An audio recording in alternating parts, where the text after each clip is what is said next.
नमस्कार दोस्तों, आज बहुत मस्ट इंपॉर्टेंट टॉपिक आपके साथ में शेयर कर रहा हूं, जिसमें देख सकते हैं मेरे भाई पहली क्वेश्चन यहां दिया हुआ है।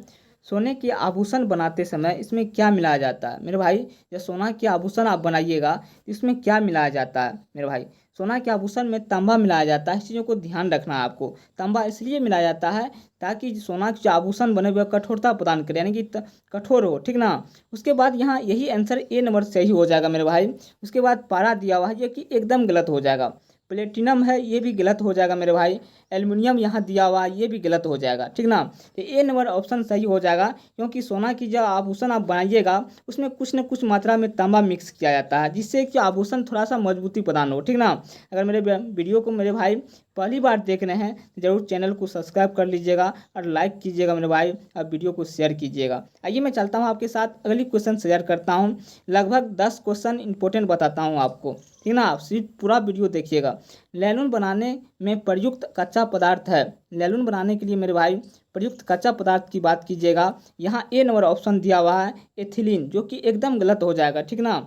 इसकी आंसर की बात कीजिएगा, इसकी आंसर हो जाएगा एपिडिक अम्ल, ठीक ना। कच्चा पदार्थ के रूप में मेरे भाई बी नंबर ऑप्शन जो यहाँ दिया हुआ है एडिपिक अम्ल, इसी का प्रयोग किया जाता है। यूरिया तो एकदम गलत हो जाएगा मेरे भाई। तो आप समझ गए इस चीज़ों को, यानी कि 3 का ऑप्शन हो जाएगा मेरे भाई, बी नंबर आंसर सही हो जाएगा। इस चीज़ों को आपको ध्यान रखना है। उसके बाद चलिए मैं चलता हूँ मोमबत्ती पर, जो थंबनेल भी आप देखे होंगे मोमबत्ती के बारे में, ठीक ना। यहाँ आप देख सकते हैं मेरे भाई मोमबत्ती के बारे में क्या है, मोमबत्ती का जलना क्या होता है, कौन सा परिवर्तन होता है मेरे भाई। तो मोमबत्ती की जलना, ये परिवर्तन की बात कीजिएगा तो इसका आंसर हो जाएगा मेरे भाई रासायनिक परिवर्तन। क्या हो जाएगा मेरे भाई? रासायनिक परिवर्तन हो जाएगा। मोमबत्ती का जलना रासायनिक परिवर्तन के अंतर्गत आता है। भौतिक परिवर्तन ये एकदम गलत हो जाएगा। उपयुक्त में से दोनों, ये भी गलत हो जाएगा मेरे भाई। उसके बाद इनमें से कोई नहीं, ये तो गलत ही हो जाएगा। यानी कि मोमबत्ती की जलना और बात कीजिएगा, ये हो जाएगा आपको रासायनिक परिवर्तन। इस चीज़ों को आपको ध्यान में रखना है। मोमबत्ती अगर जल रहा है इसका मतलब रासायनिक परिवर्तन हो रहा है, ठीक ना। चलिए आपके साथ अगली क्वेश्चन साझा करता हूँ मेरे भाई। अगली क्वेश्चन देखिए यहाँ क्या कर रहा है। ये क्वेश्चन का कहना है आतिशबाजी में हरा रंग किसकी उपस्थिति के कारण होता है? हरा रंग किसकी उपस्थिति के कारण होता है मेरे भाई? इसकी आंसर की बात कीजिएगा, यहाँ दिया हुआ है सोडियम, जो कि एकदम गलत हो जाएगा मेरे भाई। उसके बाद यहाँ दिया हुआ मैग्नीशियम, ये तो एकदम गलत हो जाएगा। इसकी आंसर की बात कीजिएगा, इसकी आंसर हो जाएगा बेरियम। आतिशबाजी में मेरे भाई बेरियम का उपयोग किया जाता है। इस चीज़ों को आपको ध्यान में रखना है। अंटानसियम अस्टांसियन, ये तो गलत हो जाएगा मेरे भाई, यानी कि सी नंबर आंसर सही हो जाएगा। इस चीज़ों को आपको ध्यान रखना है और पूरा वीडियो देखना है मेरे भाई, क्योंकि बहुत इंपॉर्टेंट सेशन आपके साथ में लाया हूँ। चलिए आपके साथ अगली क्वेश्चन में साझा करता हूँ। अगली क्वेश्चन देख सकते हैं क्या दिया हुआ है। अगली क्वेश्चन यहाँ दिया हुआ है कपूर को किस विधि के द्वारा शुद्ध किया जाता है मेरे भाई? कपूर को किस विधि के द्वारा शुद्ध किया जाता है? इसकी 4 ऑप्शन दिया हुआ है। देखिए 4 ऑप्शन में आंसर कौन सा हो जाएगा। यहाँ पहली ऑप्शन दिया हुआ है उत्पादन। जो उत्पादन की बात कीजिएगा यही आंसर सही हो जाएगा, ठीक ना। आसवन, ये तो एकदम गलत हो जाएगा। वर्ण लेखन, ये तो गलत हो जाएगा। निवात आसवन, ये भी गलत हो जाएगा। यानी कि ए नंबर सही हो जाएगा आंसर। तो इस चीज़ों को आपको ध्यान रखना है। कपूर को किस विधि द्वारा शुद्ध किया जाता है? तो उत्पादन द्वारा शुद्ध किया जाता है, यानी कि ए नंबर आंसर सही हो जाएगा। चीज़ों को ध्यान रखना है।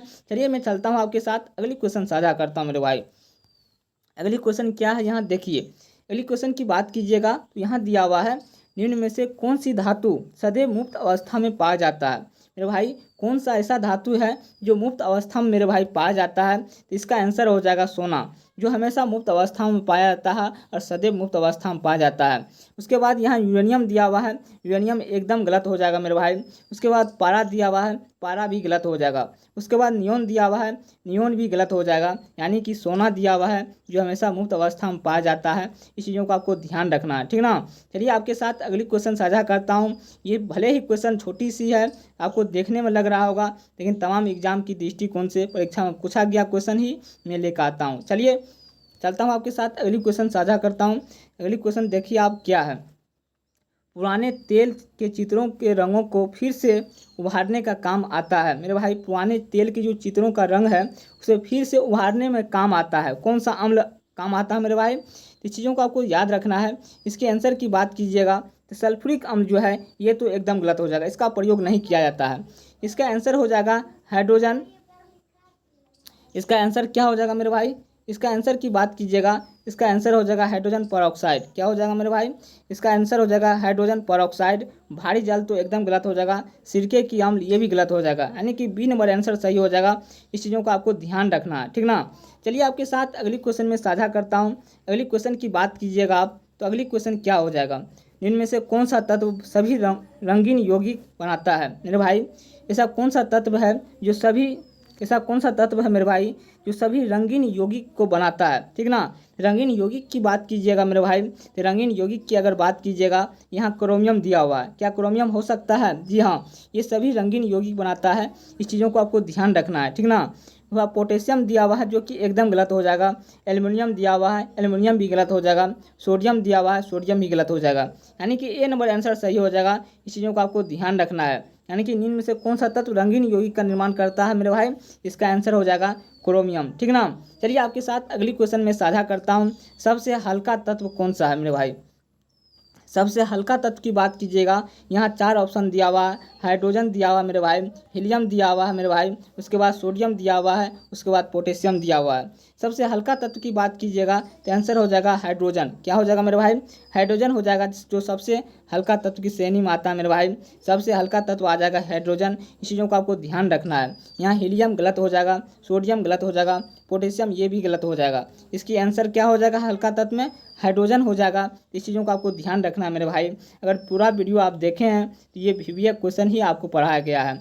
इसलिए मेरे भाई मैं यही कहूँगा, अभी तक अगर चैनल को सब्सक्राइब नहीं किए हैं, चैनल को सब्सक्राइब कर लीजिएगा, लाइक कीजिएगा, कमेंट कीजिएगा, क्योंकि ये क्वेश्चन बहुत इंपॉर्टेंट है परीक्षा की दृष्टिकोण से। भले ही क्वेश्चन आपको छोटा दिख रहा होगा, हल्का दिख रहा होगा, लेकिन क्वेश्चन बहुत इंपॉर्टेंट है। इसलिए मैं यही कहूँगा, वीडियो को शेयर कीजिए अन्य दोस्तों तक, और वीडियो को यहीं पर वाणी को विराम करता हूँ। जय हिंद, जय भारत।